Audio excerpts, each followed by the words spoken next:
Hello guys, welcome to a new video from the channel. This time we check how to download Hi TV on your PC or laptop.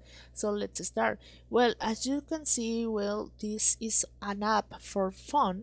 So you can watch here on your PC. So for getting this app on your PC, you have to download an emulator on your PC. So for example, here we have on Google Play, and you can see that here is the option that is for watching the Hi TV.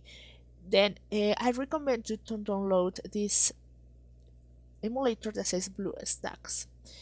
You can find it in the official page here, and you can see whenever you want from Play Store, for example, Hi TV. If you can download on the official page where you have this option that says up down here, and this is official too, it's very safety to download. Here you can download, and this is an emulator for watching the Hi TV or whatever you want, games, movies, books, etc. So it's very useful to do it. So this is the two ways to download BlueStacks. That is the first option that is in the official page, and the other one is up to down here. So in this way you can watch Hi TV without any problem.